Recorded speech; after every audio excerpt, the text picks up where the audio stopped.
En primeiro lugar, eu quixera dar un agradecemento aos compañeros e compañeras de Esquerda Unida da Coruña pola organización deste acto, a participación dos camaradas do Partido Comunista e da Xuventude Comunista no mesmo.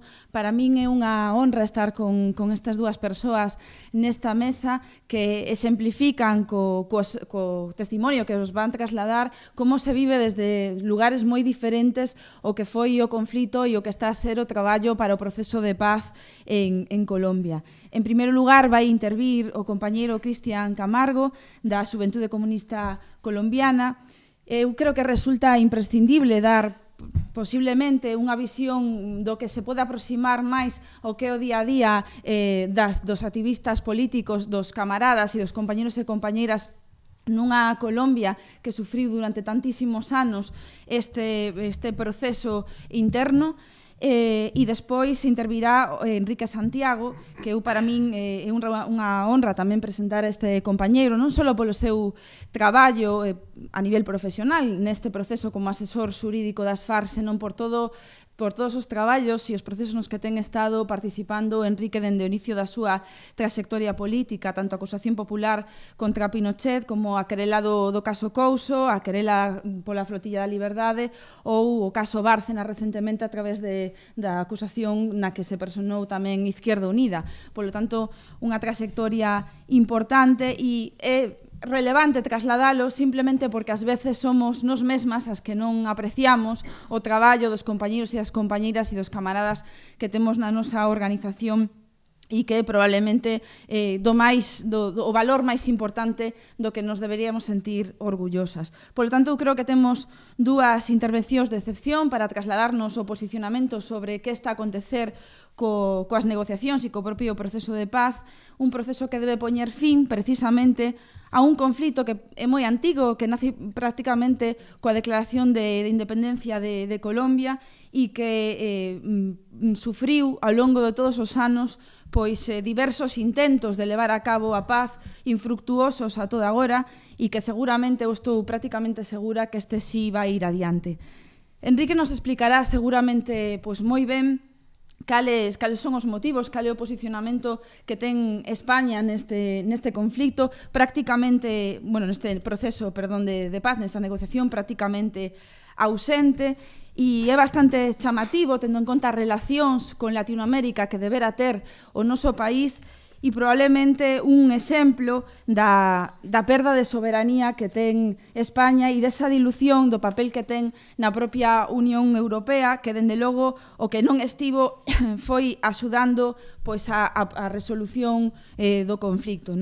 É certo que ata despois da propia sinatura dos acordos en setembro, a propia Unión Europea mantivo as FARC dentro desa listaxe de organizacións terroristas, entorpecendo precisamente o bo transcurrir desas negociacións. Está tamén aquí o compañeiro Javier e precisamente Izquierda Unida fixo un traballo importante na denuncia da situación de todas as violacións de dereitos humanos que estaban a acontecer durante todo este tempo, porque a pesar desa preocupación que parecía manifestar a Unión Europea en relación ás FARC, non amosaba unha equidistancia co que acontecía co asasinato de líderes sociais, de líderes campesiños, do paramilitarismo presente en Colombia, que levou a que só durante este ano, en 2016, foron 71 os dirixentes campesiños asasinados, en principio tamén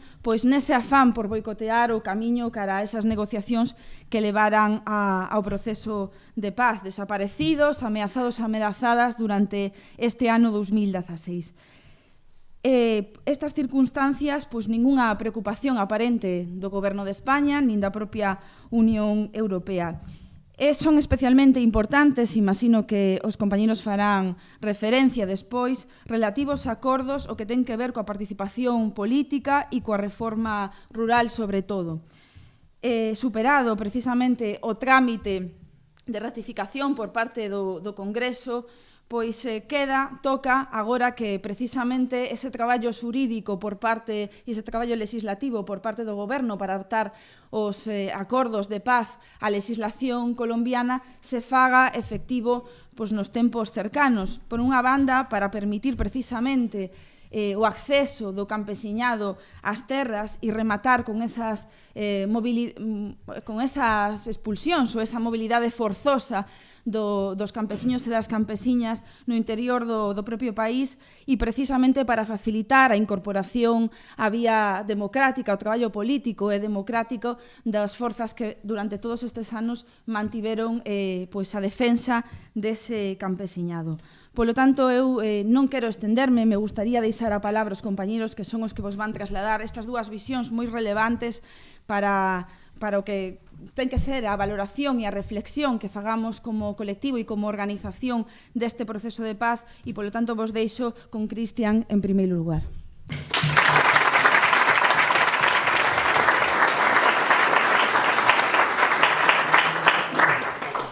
Bueno, primero que todo, muchísimas gracias a la Juventud Comunista, al partido, a Izquierda Unida por cedernos este espacio para hablar un poco de Colombia. La verdad es que es un orgullo esta invitación y un orgullo compartir esta mesa. Yo quisiera hablarles un poco de qué nos ha llevado hasta este punto en el que nos encontramos ahora. Hablarles un poco de qué ha sido el conflicto, cómo se ha desarrollado y demás.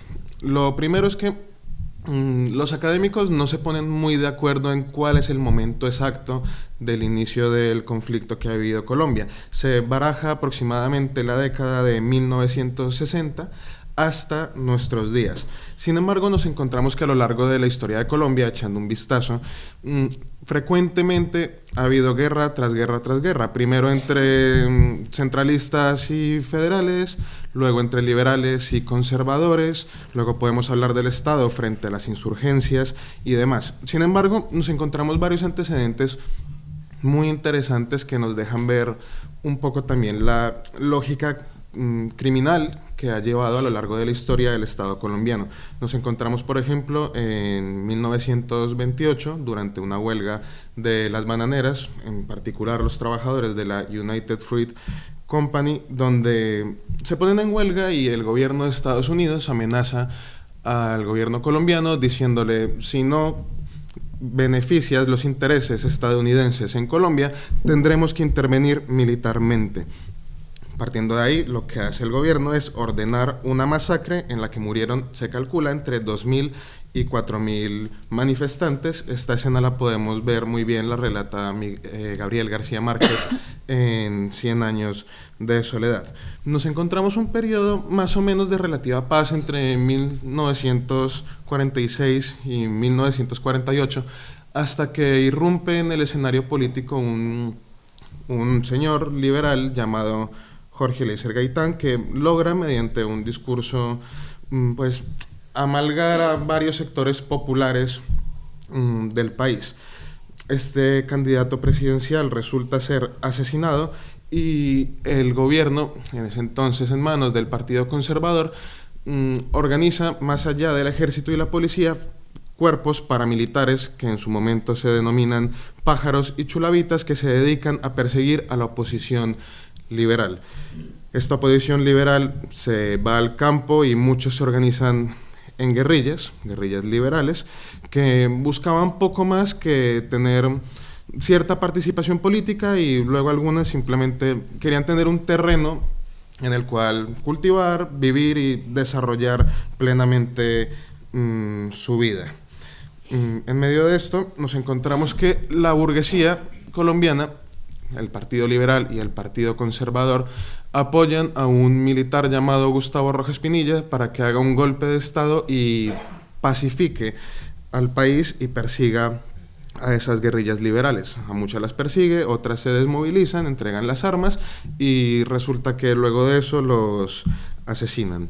Luego de que el Partido Liberal y el Conservador consideran que este hombre ya ha cumplido su misión, hacen un pacto en España, en Sitges, en 1957, y acuerdan hacer una especie de turnismo: 4 años de Partido Liberal, 4 años de Partido Conservador, independientemente de los resultados electorales.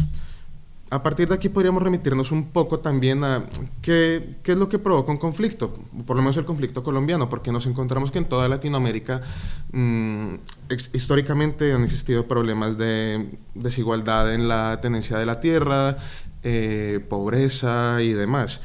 Sin embargo, el punto particular del reparto desigual de la tierra ha sido uno de los causantes principales del conflicto armado en Colombia, sumado a la persecución política por parte de la oligarquía colombiana. Esto ha sido a través del ejército, a través del Departamento Administrativo de Seguridad, a través de paramilitares y también a través de multinacionales que han financiado a estos grupos paramilitares para garantizar el desarrollo de sus intereses. Nos encontramos entonces que en el actual conflicto podríamos hablar de tres actores, si se quiere. Por una parte, de las guerrillas que van más allá de las FARC también. Nos encontramos al ELN, al EPL, en su momento al Quintín Lame y otras más organizaciones. Y por otra parte nos encontramos al Estado, que ha participado por diversas vías. Por una, evidentemente, la vía militar, la vía institucional, también el abandono a territorios internos del país, que es una forma también del Estado para actuar en el conflicto, a través de paramilitares, y un actor fundamental también vendría a ser los Estados Unidos y su implicación sistemática en la política nacional colombiana. Ya luego podríamos hablar un poco de este desarrollo del conflicto partiendo de la década de los 60, 70, enmarcado sobre todo en la doctrina de seguridad nacional de los Estados Unidos.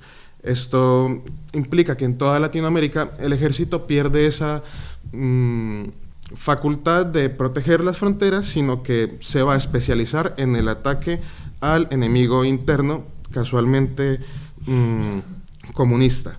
En este marco nos encontramos la dictadura de Gustavo Rojas Pinilla, el ataque que hace a los liberales, y resulta que un pequeño grupo de esos liberales que estaban colonizando tierras para poder subsistir se fueron a la región de Marquetalia, y el Estado colombiano, el gobierno, considera que se están formando repúblicas independientes y que hay que acabar con eso en el país, por lo que actúan mediante dos frentes. Primero, con las antiguas guerrillas desmovilizadas, las utilizan como fuerza de choque para que acaben con esas tales repúblicas independientes, y ya en 1964 con la Operación Marquetalia.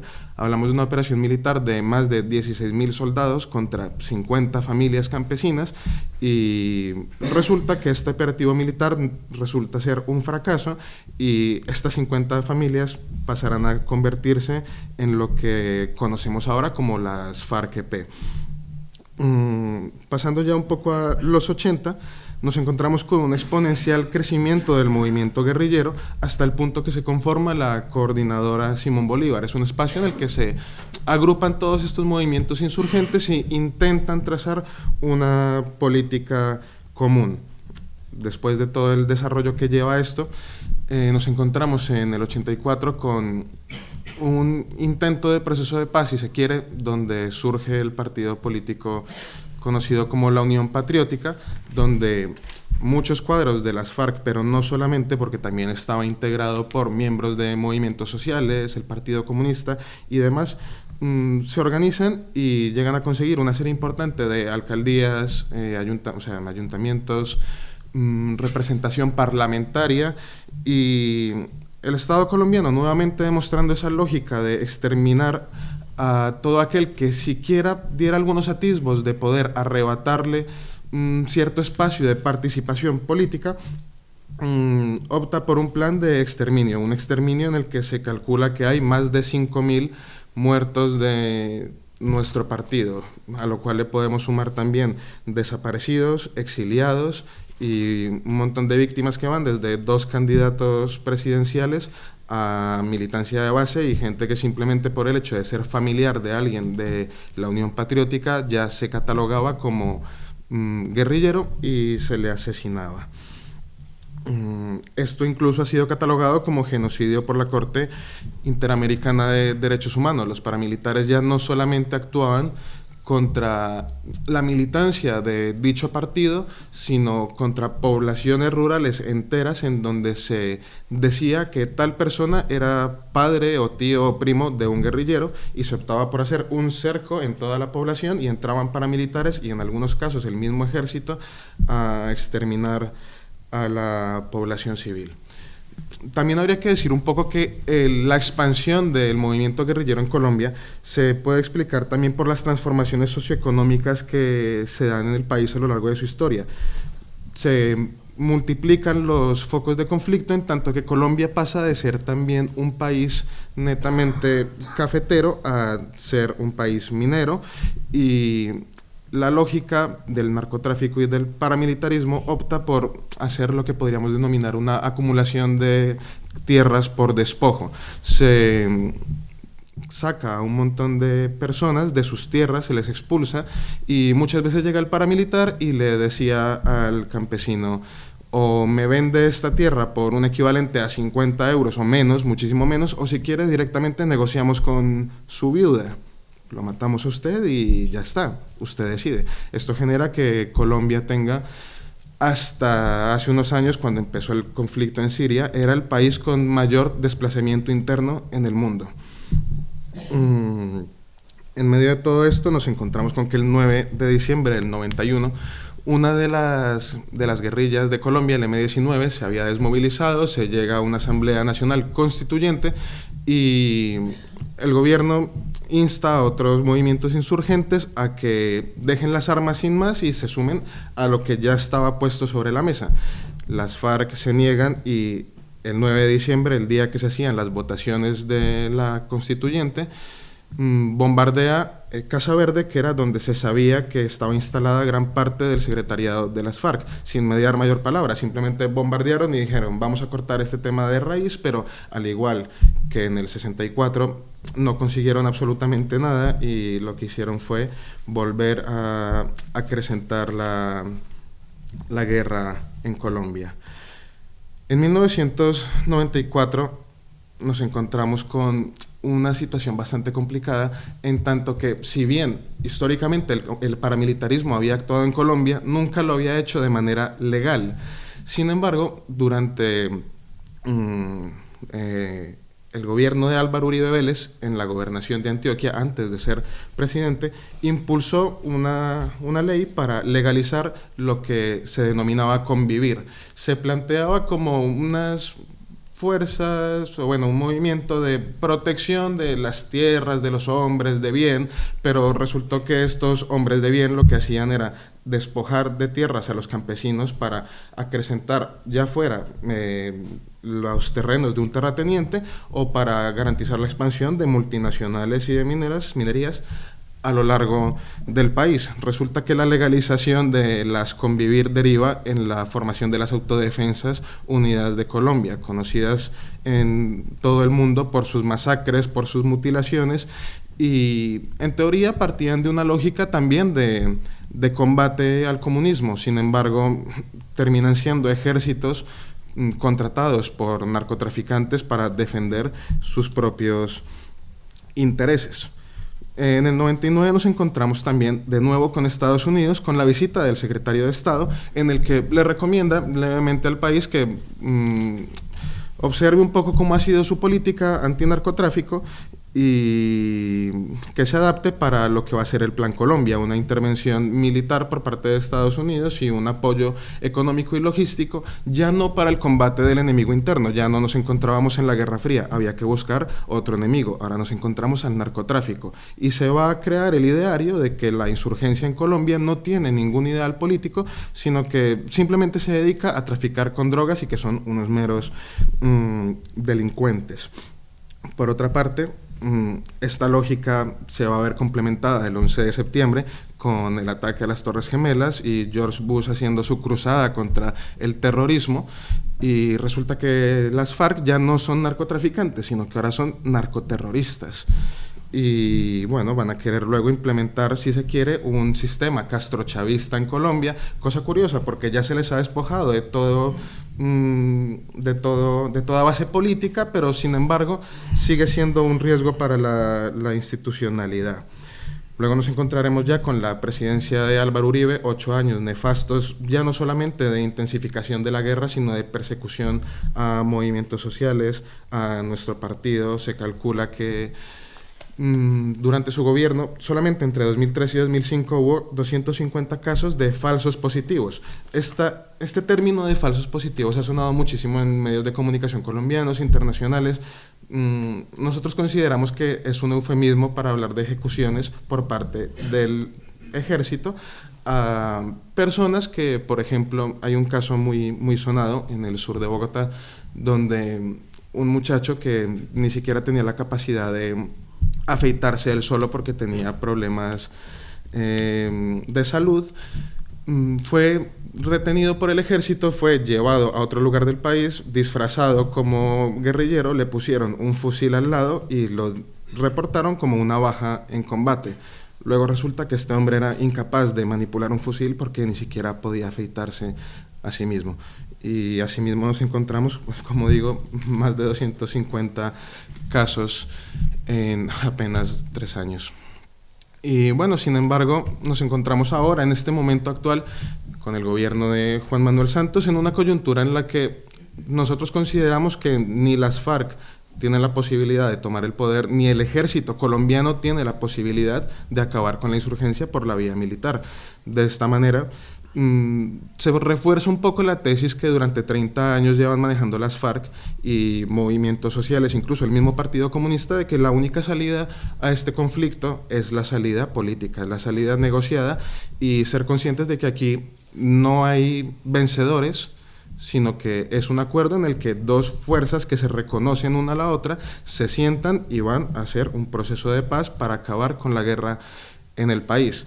Sin embargo, también somos conscientes de que se persiguen objetivos distintos y que si bien en un momento inicial las FARC se sientan a hablar con el gobierno de Juan Manuel Santos hace 6 años, antes de que empezara oficialmente el proceso de paz, y Juan Manuel Santos le da por bombardear al comandante en jefe de las FARC, Alfonso Cano, en medio de las conversaciones, con la intención de encontrarse una insurgencia derrotada, y resultó que se encontró una insurgencia que llevaba 100 propuestas mínimas para el campo colombiano, 100 propuestas mínimas para la participación política, y tuvieron que aceptar que no se estaban enfrentando a una guerrilla de 500 personas derrotadas que simplemente iban a entregar las armas, sino que realmente tienen propuestas para construir un país en el que podamos vivir en paz. Se ha firmado el acuerdo, se ha refrendado luego del plebiscito, aunque saliera que no, afortunadamente mediante vía legislativa, mediante Congreso, y ya estamos andando en la implementación. Sin embargo, sabemos que no es fácil.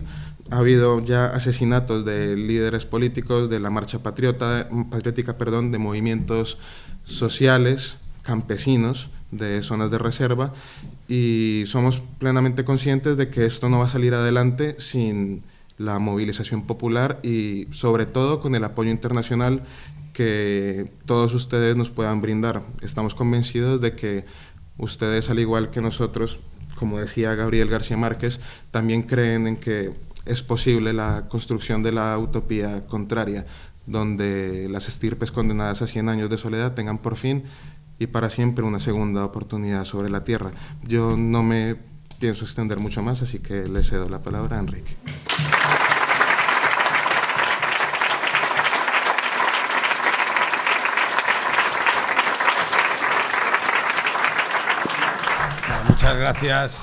Muchas gracias. En primer lugar a Cristian, porque la verdad es que ha hecho una exposición brillante que además me ahorra a mí pues introducir todo el contexto, ¿no? Gracias ante todo a Izquierda Unida y a el Partido Comunista y a la Juventud Comunista por organizar este acto, esta actividad, que además creo que en Galicia pues tiene, si cabe, mayor trascendencia, pues por ser una comunidad autónoma con una importancia de la sociedad rural muy alta, y evidentemente pues estamos hablando en Colombia de un conflicto que tiene una raíz eminentemente rural, ¿no?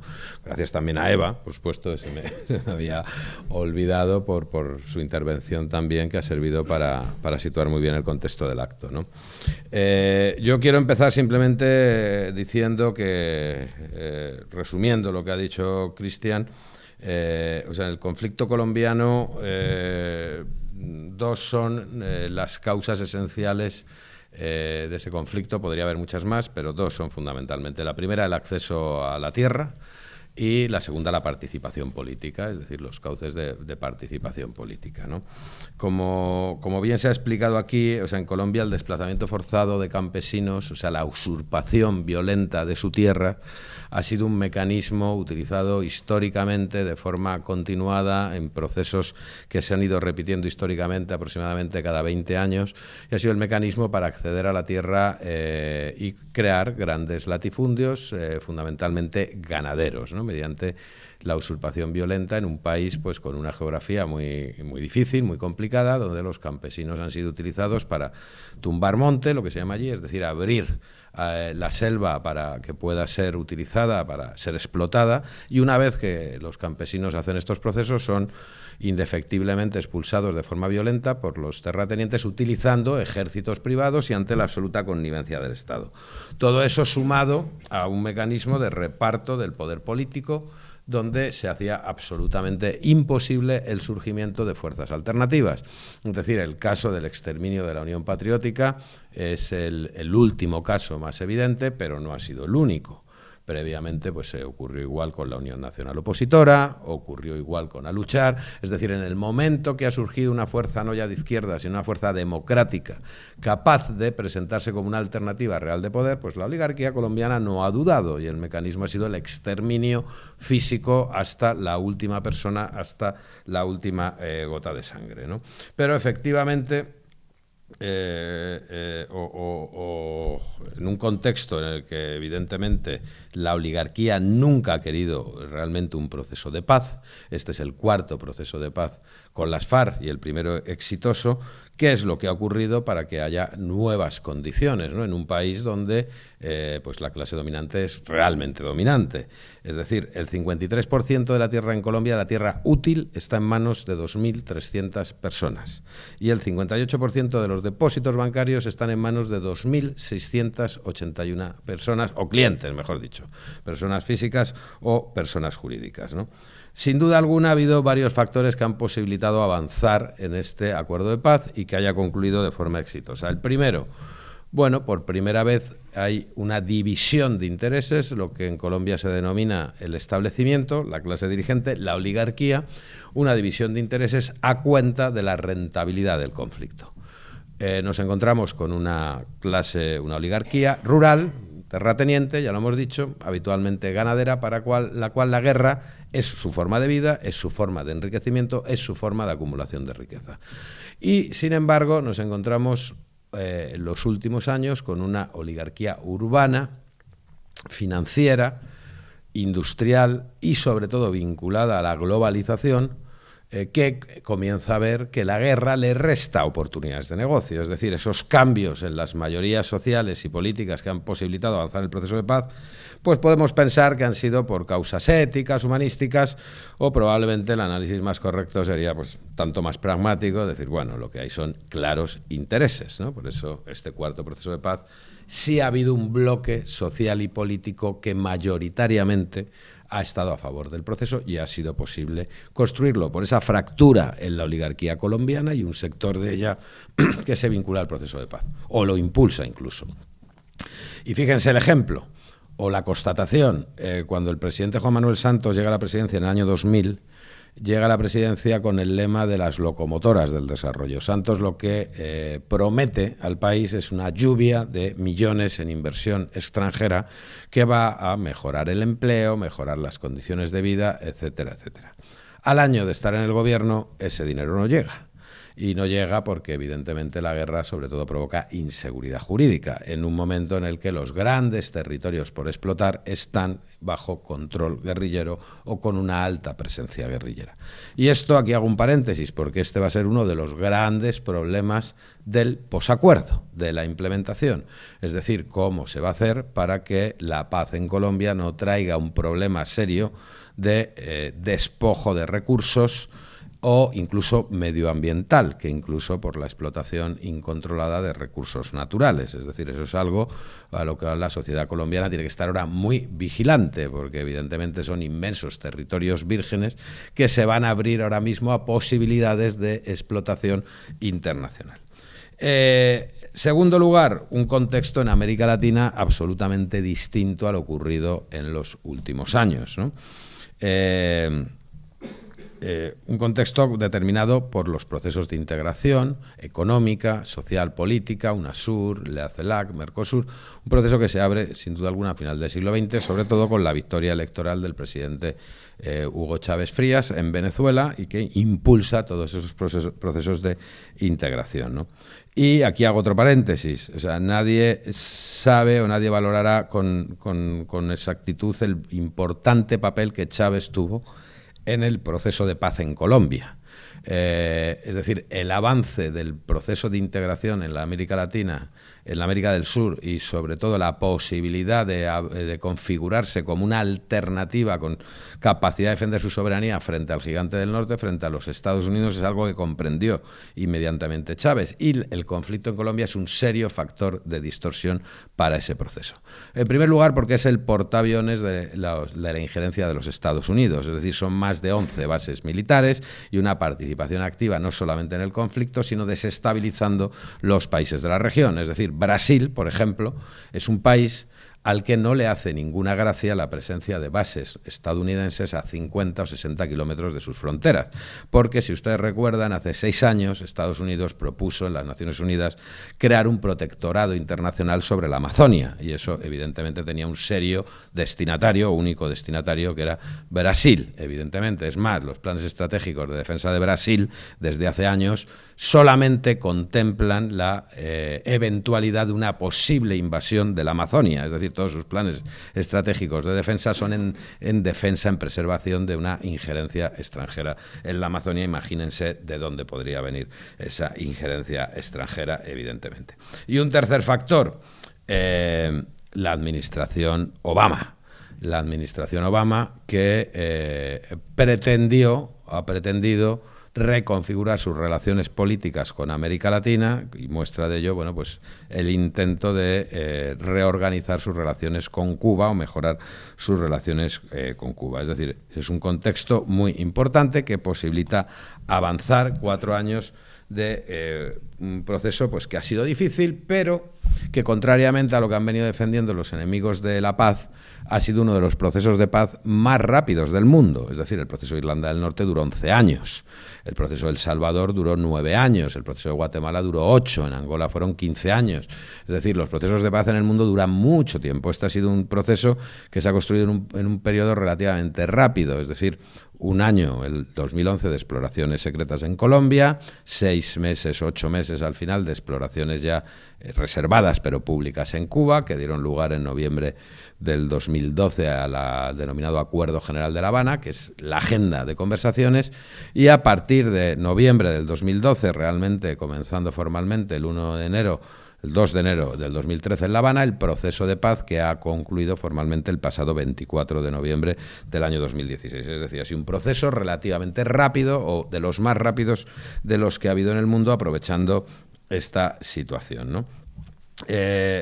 Y sí se ha apreciado una voluntad del Estado, de los que actualmente ostentan el gobierno, es decir, que es una alianza, la denominada Unidad Nacional, es decir, Juan Manuel Santos es el presidente de Colombia, pero la mayoría parlamentaria está sustentada en 3 partidos políticos, la llamada Unidad Nacional, el Partido Liberal, el Partido de la U del presidente Santos y Cambio Radical.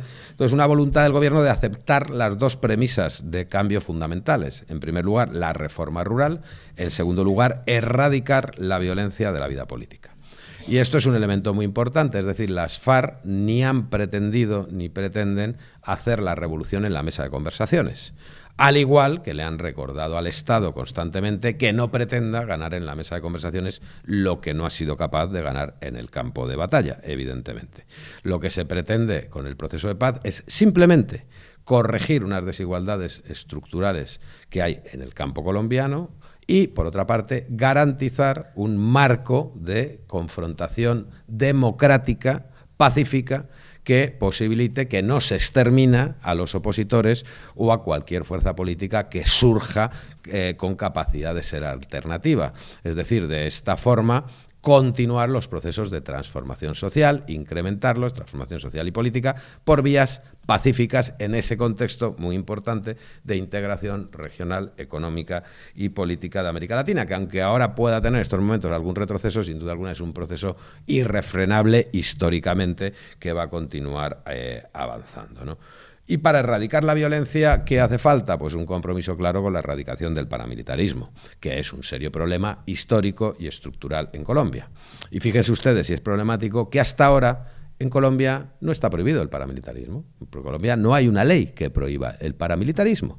De hecho, nunca los paramilitares se les ha juzgado por paramilitarismo. Se les juzga por lo mismo que se juzga a una banda de asaltadores de pisos o una banda que roban teléfonos móviles por concierto para delinquir. Una de las cuestiones que se ha acordado en este acuerdo es la introducción de una prohibición constitucional del paramilitarismo, que son esos ejércitos privados utilizados por el Estado, pero organizados, financiados, instigados por esos poderes económicos rurales, también con vínculos urbanos, obviamente, que los han utilizado además para acabar, exterminar a la oposición política y a la vez enriquecerse. Y connivencia del Estado, pues es obvia. Fíjense ustedes, datos del Centro de Memoria Histórica, que es un centro del Estado colombiano. Entre 1984 y 2012, en Colombia ha habido 1.166 masacres de población civil perpetradas por paramilitares. Una cada 10 días. Nunca ha intervenido ni el ejército ni la policía en ninguna de ellas. Muchas han sido perpetradas a 5-10 kilómetros de batallones militares, de estaciones de policías. Nunca ha habido una sola intervención. Es decir, esto pone de manifiesto pues esa absoluta connivencia. Y también, digamos, es necesario en el contexto hablar de la victimización en Colombia, las consecuencias del conflicto, porque lo cierto es que el gobierno colombiano, o sea, el Estado colombiano, que en el año 98 estaba al borde del colapso, en el año 1998 la guerrilla estaba a 20 kilómetros de Bogotá y no se entraba ni se salía de Bogotá sin pasar por un retén guerrillero. Ahí fue cuando el gobierno de Pastrana inició las denominadas conversaciones del Caguán, que como el propio Pastrana ha reconocido, no eran ni más ni menos que un intento de ganar tiempo para reorganizar las fuerzas del Estado, que dieron lugar posteriormente pues, a la puesta en marcha del Plan Colombia y del Plan Patriota, es decir, de la intervención directa de los Estados Unidos con dinero, con armamento, con bases militares, etcétera, etcétera.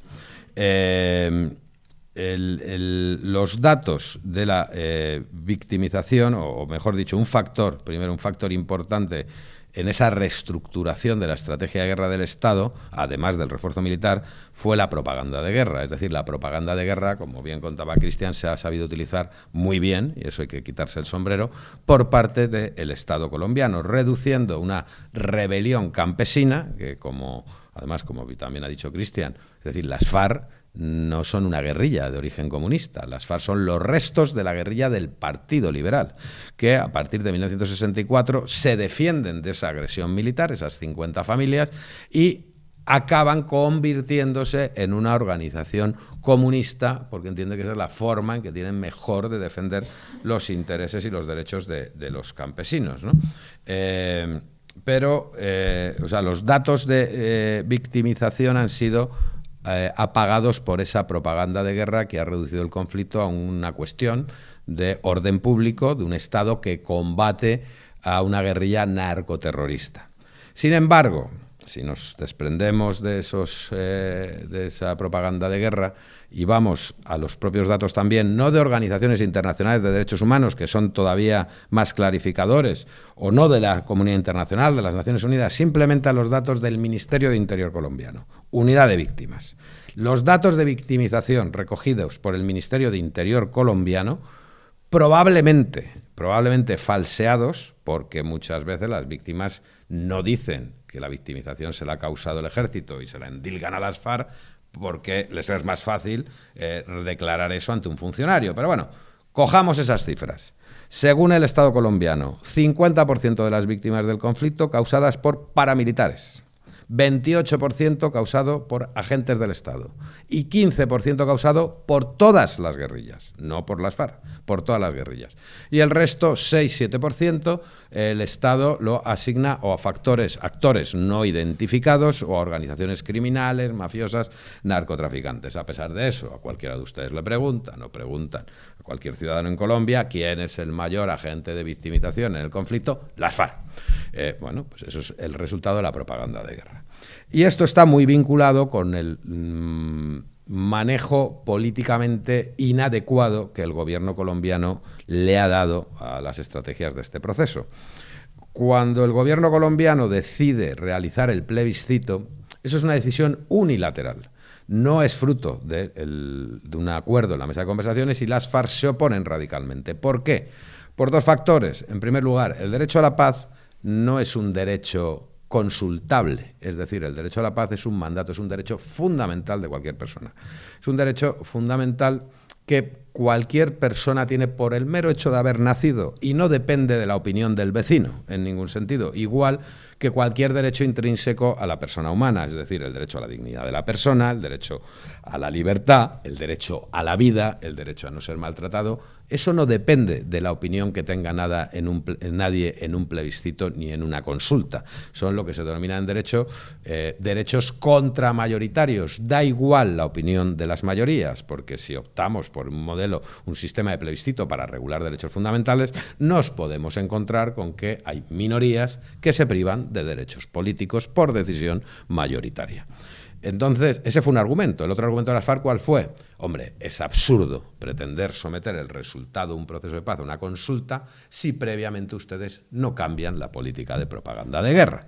No se puede estar todo el día diciendo las FARC son narcotraficantes, son terroristas, son violadores, son no sé qué, y de pronto, de la noche a la mañana, anunciarle al país, hemos llegado a un acuerdo de paz y ahora vótenlo ustedes a favor. ¿Y qué propusieron las FARC hace 2 años en La Habana? Si el gobierno pretende o ha tomado la decisión unilateral e irrevocable de realizar ese plebiscito, comencemos a alterar, a cambiar las políticas de comunicación. ¿Cómo? Pues no con ninguna originalidad, sino aplicando los protocolos diseñados por la UNESCO para procesos de paz y medios de comunicación, que son protocolos que desde los años 90 se construyeron por la UNESCO para los procesos de paz de Centroamérica. El gobierno colombiano se negó y entonces no es de extrañar el resultado del plebiscito. Mejor dicho, sí es de extrañar, porque lo previsible es que hubiera sido un resultado mucho más abultado a favor del no. Es decir, que el plebiscito votaran 13 millones de colombianos y la diferencia fuera de 50.000 votos entre el sí y el no, sin haber hecho ese cambio en las políticas de comunicación, pues también contémplese que el plebiscito se ganó mayoritariamente por el sí en las zonas rurales, es decir, donde se ha vivido el conflicto. Y en las zonas urbanas, donde el conflicto se ha visto por televisión, es donde precisamente ganó mayoritariamente el no. A pesar de eso, el plebiscito fue una derrota electoral, sin duda alguna, pero fue un empate político. Es decir, la diferencia fue de un 0,2%. Y sobre eso volveremos luego. Pero en todo caso, la agenda en que ha consistido son 6 puntos que básicamente los acuerdos son reforma rural. ¿Reforma rural en qué consiste? No es la colectivización soviética del campo, ni mucho menos. Es la aprobación de una reforma rural bastante similar a la reforma liberal que se aprobó en el año 1936 en Colombia en la Ley de Tierras y que fue saboteada por la oligarquía con el denominado Pacto del Chicoral, y que dejó la reforma rural en nada y que provocó una nueva oleada de violencia. Es decir, 80 años después, lo que se pretende es poner en marcha un sistema de defensa de la propiedad privada. Y esto sí que es llamativo, es decir, uno de los grandes argumentos del no es que el acuerdo de paz iba a acabar con la propiedad privada. No, señor. En la mesa de conversaciones, quien ha defendido el derecho a la propiedad privada ha sido la guerrilla comunista, que ha defendido el derecho a la propiedad privada para todo el mundo, no solamente para los terratenientes y los ganaderos, también para los pequeños campesinos. Y eso es lo que se consolida en este acuerdo, ¿no? ¿Cómo? Porque, claro, fíjense, datos oficiales colombianos, 6,5 millones de campesinos desplazados, como ha dicho Cristian, más que en ningún otro país del mundo. 7,5 millones de hectáreas de terreno usurpadas, robadas violentamente. Se imaginarán que alguien se las ha quedado, esas 7 millones de hectáreas, evidentemente. En 2011, el gobierno del presidente Santos aprueba una ley, la Ley de Víctimas y Recuperación de Tierra, la Ley 1448 del 2011, que crea una jurisdicción especial para la recuperación de tierras, es decir, unos tribunales especiales. Al campesino al que le han robado la tierra, pues va a los tribunales y pide que se la devuelvan. 7,5 millones de hectáreas. A fecha de hoy se han devuelto 30.000 hectáreas. Hagan cálculos. Para devolver 7 millones, pues harán falta 4 o 5 siglos aproximadamente. Además de ese ritmo de tierras, se han asesinado a más de 40 dirigentes del movimiento de recuperación de tierra. Es decir, de una posición absolutamente pragmática, las FARC en la mesa de conversaciones que dicen, pues las tierras no las van a devolver, se las van a quedar, evidentemente. Por lo menos vamos a garantizar que esto no vuelva a ocurrir, que siga funcionando, obviamente, la jurisdicción de tierras, intentemos que el ritmo de devolución de las tierras sea más rápido, pero, hombre, hay que poner tierras a disposición de estos campesinos. ¿Y qué es lo que se acuerda? 10 millones de hectáreas, ese es el acuerdo, 10 millones de hectáreas para entregar a los campesinos a los que les han usurpado. 7 millones... Son 7 millones de hectáreas, o sea, 10 millones de hectáreas son 100.000 kilómetros cuadrados, para que nos situemos. 7 millones son tierras baldías, propiedad del Estado, que están ocupando actualmente campesinos desplazados, que se les van a titularizar, a darles el derecho de propiedad. Y otros 3 millones son tierras también del Estado, que se ponen a disposición de campesinos que se han desplazado a las ciudades para intentar que retornen. Y aquí es donde pone el grito en el cielo la oligarquía, porque no solamente quiere quedarse con sus 7 millones de hectáreas, sino que además no acepta que haya 10 millones de hectáreas del Estado que no se las vayan a quedar también ellos y vayan a los campesinos, ¿no? Entonces, cuando cuentan que eso es absolutamente inaceptable. El punto siguiente se negocia es el de participación política. El de participación política lo que establece son pues una serie de garantías para el no exterminio de las fuerzas políticas alternativas, una reforma del sistema electoral, porque esto también, en fin, sobre esto se puede hablar mucho. O sea, en Colombia existe la práctica habitual del acarreo de votos, es decir, inmensos aparatos político-electorales de los partidos dominantes que manejan perfectamente el reparto de votos. Casualmente, el único proceso electoral en el que no se ha activado el acarreo de votos ha sido en el plebiscito.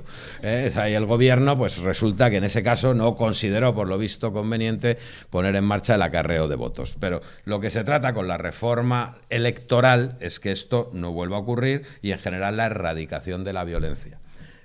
La violencia no se erradica simplemente cambiando las leyes electorales, se incluye esa prohibición del paramilitarismo y se ponen en marcha instituciones nuevas para perseguir al paramilitarismo. Pero no para perseguir a los combatientes paramilitares, porque eso ya está muy visto, para perseguir a los que organizan, financian, instigan el paramilitarismo. Es decir, para esos que, según no yo, sino la Fiscalía de la Corte Penal Internacional, que tiene a Colombia en observación desde hace 10 años y que cada 2 años la Fiscalía saca un informe sobre la situación en Colombia, pues para la Fiscalía de la Corte Penal Internacional son los sectores que estructural y constantemente han disfrutado del paramilitarismo. Y aquí viene la otra gran mentira de los defensores del no. Es que el acuerdo es un acuerdo de paz con impunidad. Lo que le ocurre a estos señores es que lo que quieren es que continúe la impunidad y sin paz. O sea, justamente lo contrario. Porque ¿qué dicen estos informes? Pues la Fiscalía de la Corte Penal Internacional dice: en Colombia hay mucha impunidad, muchísima. Según los propios datos de la justicia colombiana, 95% de los delitos no llegan a los tribunales. ¿Pero qué dice la Fiscalía? Hay un sector en Colombia que no ha disfrutado de impunidad, que son las guerrillas. Ahí el Estado sí se ha aplicado a perseguirlas, por extensión. Es decir, al que es guerrillero, están encarcelados, ejecutados, desaparecidos y por extensión. O sea, el Estado a quien entiende que son sectores de apoyo a la guerrilla. Y dice la Fiscalía, ¿quién ha disfrutado de la impunidad? Los agentes del Estado y el paramilitarismo. Pero no los combatientes paramilitares, o ese no es el problema es los que organizan sistemáticamente el paramilitarismo. Es decir, en el año 2005 el señor Uribe llega a un supuesto acuerdo con los grupos paramilitares, el señor Uribe, que tanto habla de impunidad, y se desmovilizan supuestamente 30.000 paramilitares en el año 2005. Obviamente las medidas solo se aplican a los uniformados, es decir, no a los que los pagan, a los que los organizan, a los políticos, esos no se les aplican las medidas. ¿Qué ha pasado hoy con esos 30.000 paramilitares? Pues miren ustedes, 11 años después, el modelo de justicia que puso en marcha el señor Uribe, que por cierto, las mayores penas de cárcel que contemplaban eran 8 años, mientras que el acuerdo que hemos establecido contempla de penas, el que llama Uribe de la impunidad, de hasta 20 años de cárcel, el suyo tenía 8. ¿Pero qué ha pasado hoy? Pues 11 años después, en Colombia se han emitido 35 sentencias en la jurisdicción de Justicia y Paz, la que juzga a los paramilitares. 35 sentencias que han condenado a 150 paramilitares de los 20.000. Hay 2.000 que han cumplido el máximo de condena de 8 años sin haber sido condenados y obviamente han tenido que ser excarcelados. Y los otros 24.000 no se sabe por dónde andan exactamente. Se han volatilizado. Lo normal es que estén en los nuevos grupos paramilitares o en los grupos que tienen otro nombre pero que siguen siendo grupos paramilitares. Entonces lo que se trata es de acabar con eso y para eso se ha creado en primer lugar una Fiscalía Especial. Una Fiscalía Especial independiente de la Fiscalía que va a combatir el paramilitarismo, especialmente los financiadores, organizadores y instigadores.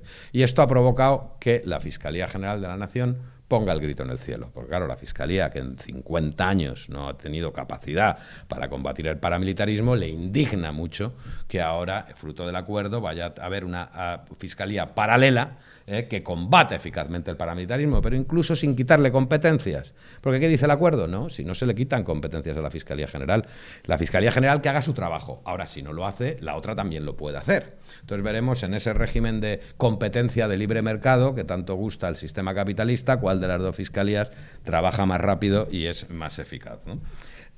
Y se aborda también el problema de las víctimas, es decir, mientras que los acuerdos en la Mesa de La Habana, los 6 puntos de la agenda, cada uno de ellos se cerró aproximadamente en 6 meses. El de reforma rural, sustitución de cultivos ilícitos, que está muy vinculado a la reforma rural, porque el problema de los cultivos ilícitos en Colombia, contrariamente a lo que se opina, no es que haya grandes extensiones de hoja de coca en manos de organizaciones narcotraficantes.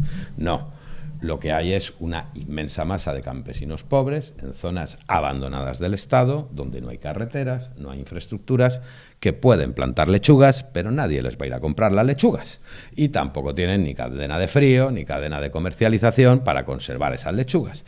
Con lo cual, en Colombia, ¿qué es lo que pasa? Pues que hay miles de familias de campesinos que, si tienen 1 hectárea en explotación, pues media hectárea la dedican a cultivos de pan coger, o sea, de la alimentación lo que ellos comen todo el año, y la otra media hectárea pues cultivan coca, porque es lo único que va alguien a comprarles a esos lugares remotos. Entonces, el problema de la sustitución de los cultivos es un problema complejo, no es un problema policial, es un problema de desarrollo, que eso es lo que se ha acordado. Es decir, sustituyamos los cultivos, pero con políticas de desarrollo. Es decir, genérese infraestructuras que entren esos territorios en los circuitos de comercialización, que haya proyectos productivos, que haya cadenas de frío, que haya cadena de comercialización para que esos productos los puedan vender y no tengan que recurrir al cultivo de la hoja de coca. Y claro que en un país como Colombia, donde las campañas presidenciales las ha financiado el narcotráfico toda la vida, y recuerden el escándalo 8000 de la presidencia del señor Samper, de la Internacional Socialista, o la llamada ventanilla siniestra. Es decir, la ventanilla siniestra es un sistema de la hacienda pública colombiana que funcionó hasta hace 7-8 años, donde cualquiera se podía presentar en el Ministerio de Economía con un saco de billetes, los ponía en la ventanilla y sin que le preguntaran nada, pues le daba el 10% al Estado y el otro 90% se lo legalizaba con toda tranquilidad. Entonces, claro, en este contexto que digan que es que las FARC es una organización de narcotraficantes, cuando no hay un solo tribunal en el mundo, ni en los Estados Unidos,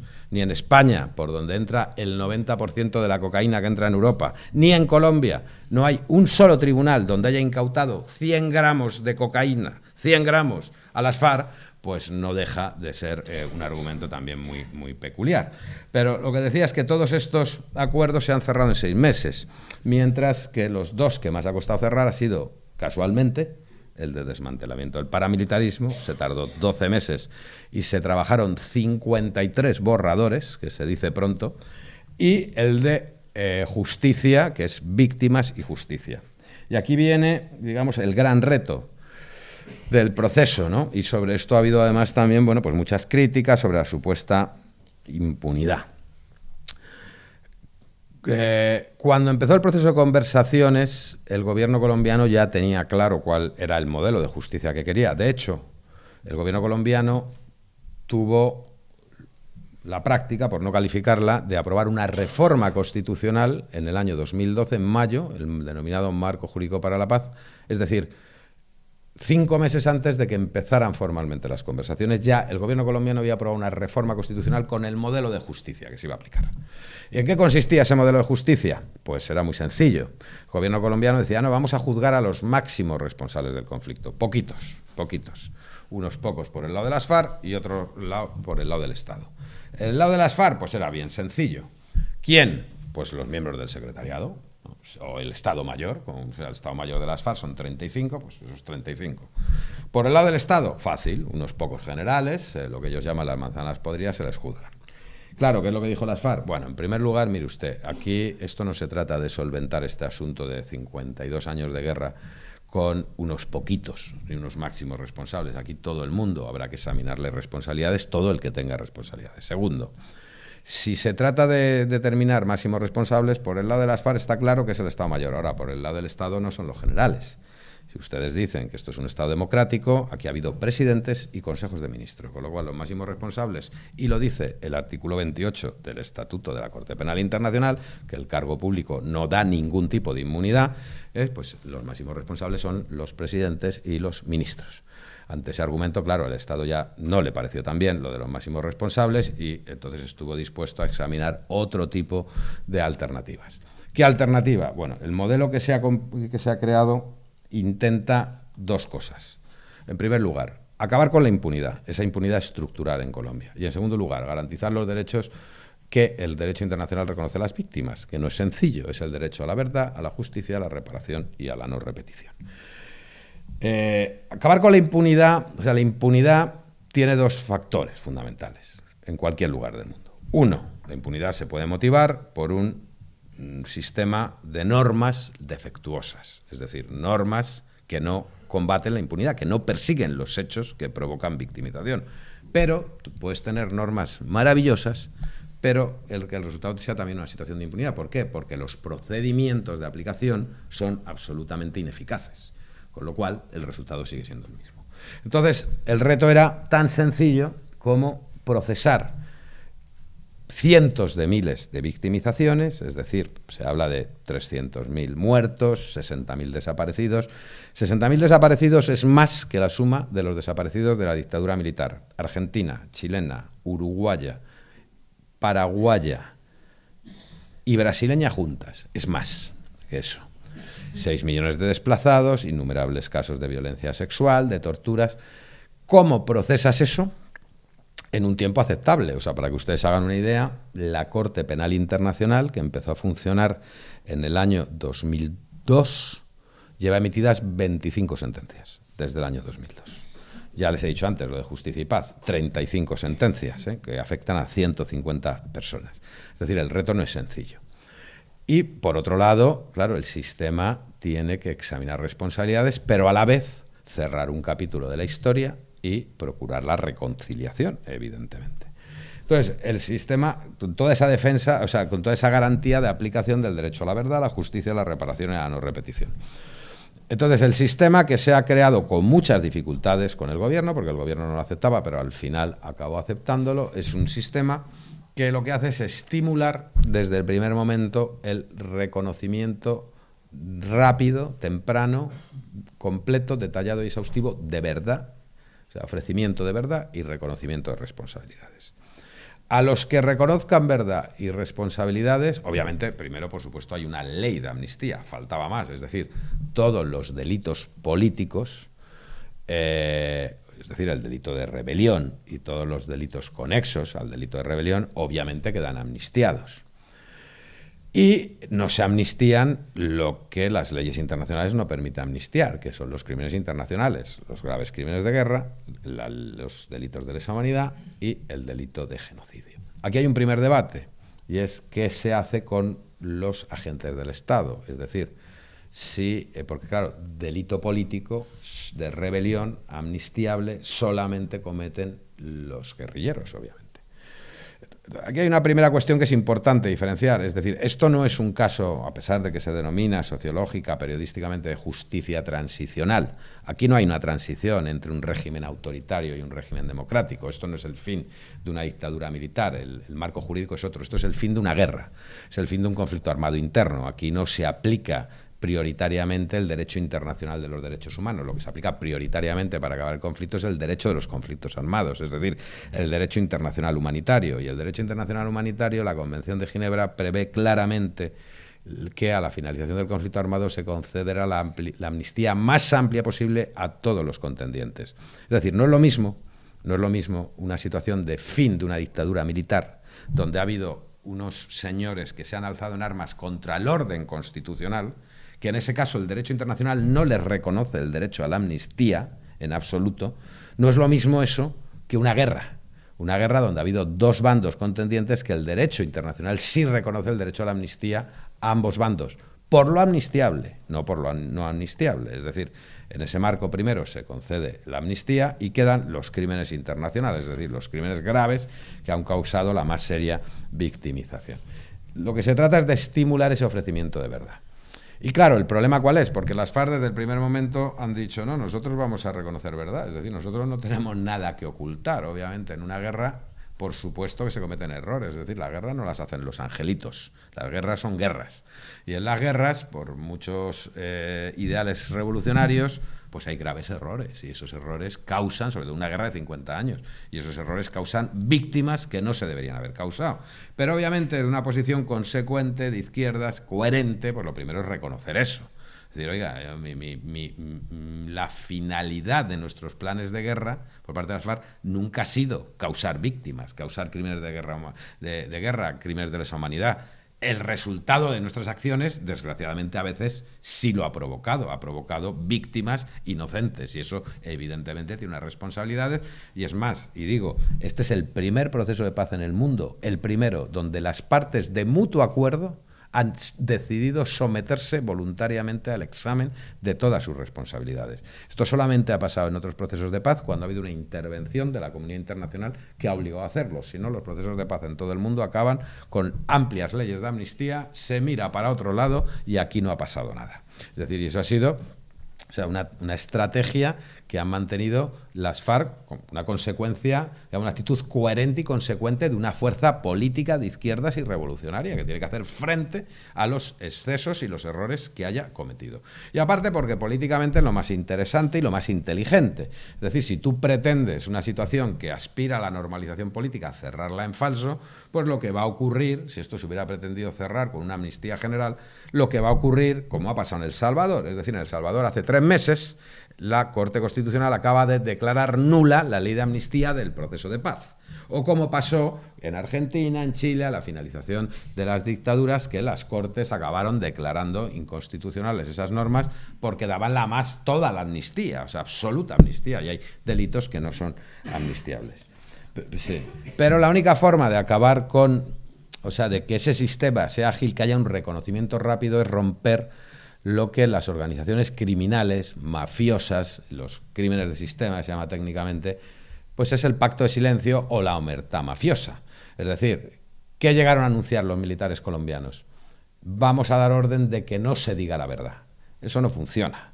O sea, evidentemente, entre enfrentarte a un tribunal que te condena a 20 años de cárcel o enfrentarte a sanciones restaurativas que tienen como fin restaurar el daño causado, sanciones de hasta 8 años, pues nadie va a estar dispuesto, de eso se trata, a callar, a no reconocer verdad, para proteger a un superior. Eso es de lo que se trata. Pero, en todo caso, el gran debate ¿cuál ha sido? Si las sanciones restaurativas, es decir, sanciones que consisten en un trabajo, en reparar el daño causado, son sanciones genuinas, que dice el derecho internacional, en caso de crímenes internacionales, o si las únicas sanciones genuinas en caso de crímenes internacionales son los 20 años de cárcel o los 30 años de cárcel. Entonces, miren ustedes, para llegar a esa conclusión, porque sobre todo desde las organizaciones de derechos humanos estadounidenses, porque esta solución ha tenido el más cerrado apoyo de todas las organizaciones de víctimas colombianas, es decir, los que han vivido el conflicto. Porque, ¿qué ocurre? Pues en las guerras hay dos tipos de víctimas. Todos son víctimas, todos los que han sufrido un daño, han perdido a alguien, pero hay unas víctimas a las cuales la guerra les provoca una situación de exclusión social. Es decir, además de la victimización, acaban en situación de pobreza, porque han perdido la casa, han perdido el trabajo, les han matado al cabeza de familia, etcétera, etcétera. Y hay otras víctimas que sufren la victimización, pero no padecen la exclusión social.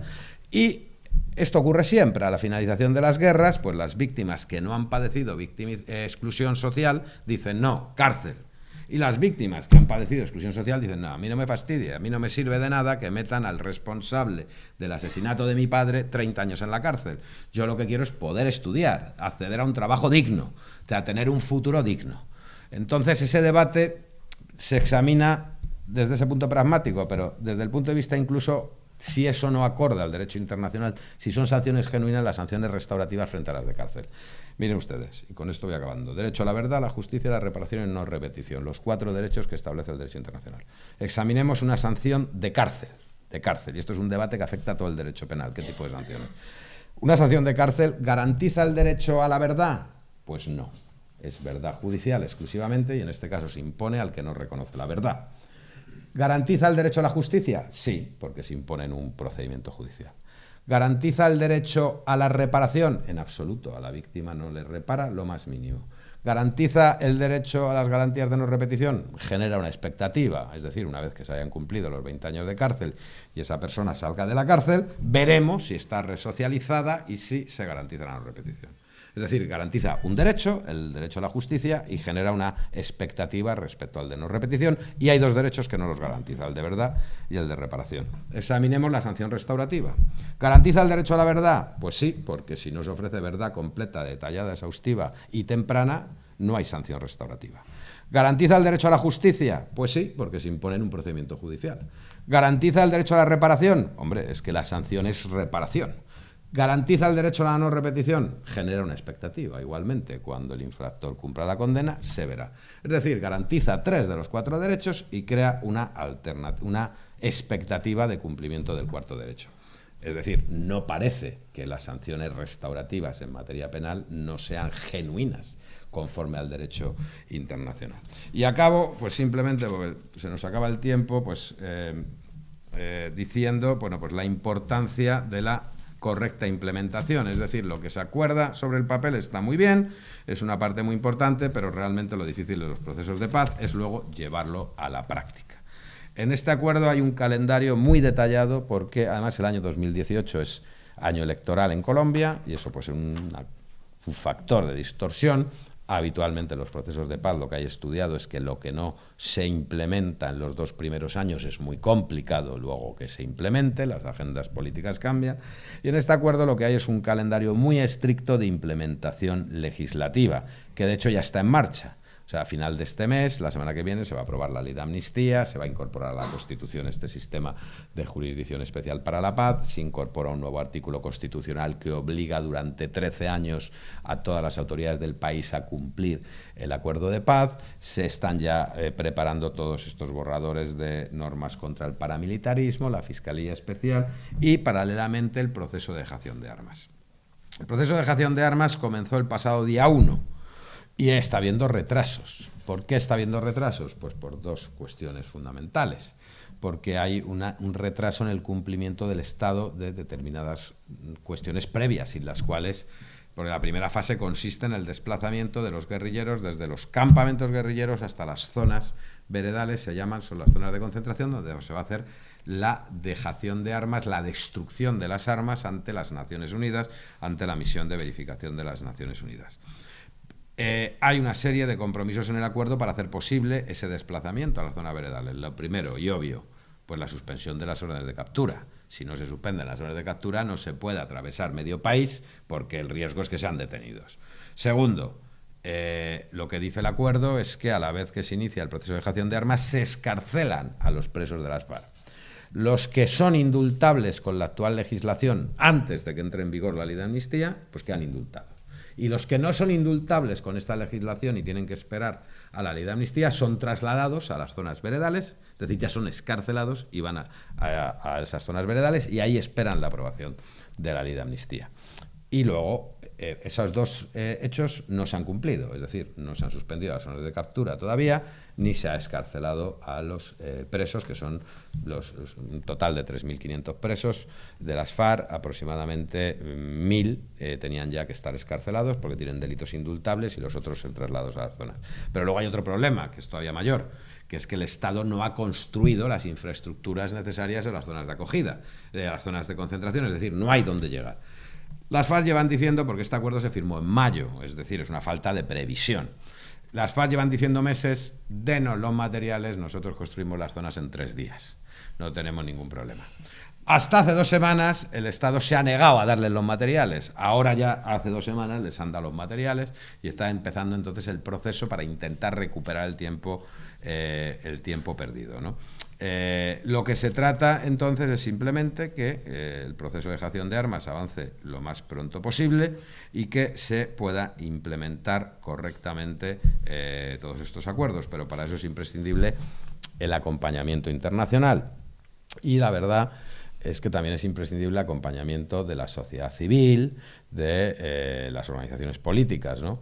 Yo, la verdad, en ese contexto de ausencia absoluta de España en este proceso de conversaciones, que ha sido muy triste porque es el 4º proceso de paz con las FARC y es el único que ha sido exitoso, en los 3 anteriores sí participó España y muy activamente, pero la diplomacia del Partido Popular, pues desde que se dedicó a lo de la posición común respecto a Cuba, pues ha perdido absolutamente su papel en América Latina y además no ha hecho ningún esfuerzo por recuperarlo. Es decir, el único país de la Unión Europea que ha nombrado un enviado especial ha sido Alemania. O sea, Alemania ha estado mucho más activa y mucho más presente que España, que no ha tenido ningún tipo de presencia, pero sí hace falta que haya bueno, pues una presencia al menos de la sociedad civil. Y la única fuerza política que durante el proceso de paz española se ha desplazado a La Habana y ha interlocutado en el proceso, y lo digo además así, porque es que ha sido así, ha sido el Partido Comunista de España. La única. Ha sido la única que ha estado allí, el secretario general, se ha reunido con las FARC, se ha reunido con los interlocutores del gobierno colombiano que pudo reunirse y por lo menos sí ha mostrado una preocupación y un interés, lo cual es pues sumamente de agradecer. Y bueno, no me extiendo mucho más, esta es la situación y esperemos pues que todo transcurra bien y llegue a buen término. Muchas gracias.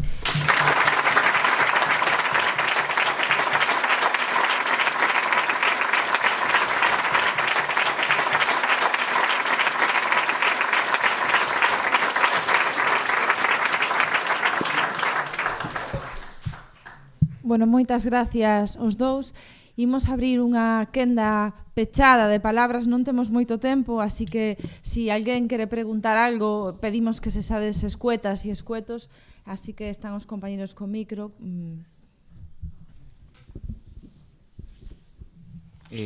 Buenas. ¿Se escucha bien? Sí, sí, sí. Vale. Una pregunta para Cristian.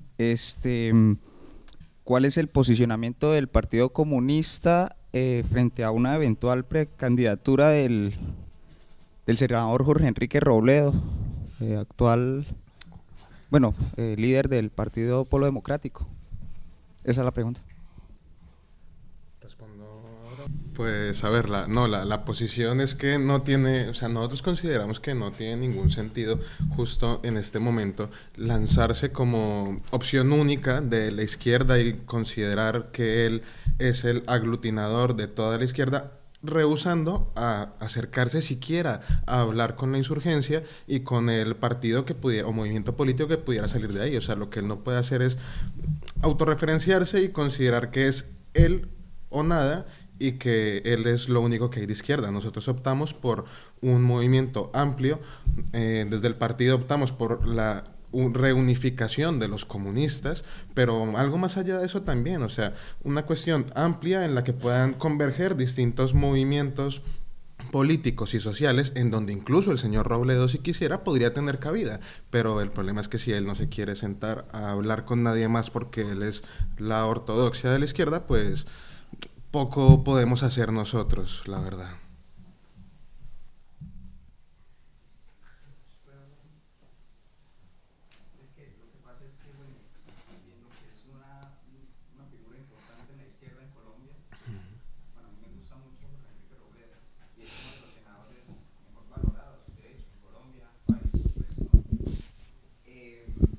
Positivo, de algún modo. Sí, es una agencia privada considera que es el senador mejor valorado del país. Sí, no lo sabía. Sí, no lo sabía. Y sí, lo reconoce como tal, pero él aprovecha esa coyuntura para lanzar una precandidatura presidencial 2 años antes. O sea, me parece que no tiene cabida, la verdad. Muchas gracias. ¿Más preguntas? ¿Alguna? Espera un segundinho que te traslada, Antes dijiste que una de las causas de que se pudiera llegar al proceso de paz era que en Estados Unidos había un presidente que era partidario de cambiar la política latina. Ahora hay otra cosa. Eso no influirá. Sí, hay otra cosa que no quiero decir lo que pienso yo de él, porque ¿no crees que influirá en el proceso de paz? Porque ya se está hablando si va a romper nuevamente con Cuba. Sí, claro que influye, y tanto influye, o sea, sobre todo, o sea, yo tengo un amigo estadounidense que es abogado, que es comunista, que dice, con Trump en política interior nos va a ir fatal. Ahora, en política exterior a lo mejor no va tan mal. ¿Por qué? Porque este señor al final es comerciante. Y los comerciantes pues tienen otra visión del mundo, ¿no? Es evidente, ¿no? Pero bueno, en todo caso, da igual, ¿no? Ante la duda, o sea, la renegociación del acuerdo después del resultado del plebiscito se hizo en 5 semanas. Es decir, el primer acuerdo tardó 4 años en cerrarse, el segundo tardó 5 semanas. Y la duda era Trump, eran las elecciones en Estados Unidos. Es más, yo recuerdo, o sea, el día de las elecciones en Estados Unidos estábamos cerrando el nuevo acuerdo en La Habana, cerrándolo, precisamente ante esa eventualidad, y por eso, obviamente, el calendario de aprobación y de implementación lo que contempla es la puesta en marcha antes del 20 de enero, que se cambia el inquilino de la Casa Blanca. Es decir, y para el 20 de enero, y queda un mes, hay determinadas decisiones que debería tomar Estados Unidos para facilitar el proceso, que se está trabajando intensamente para que se tomen.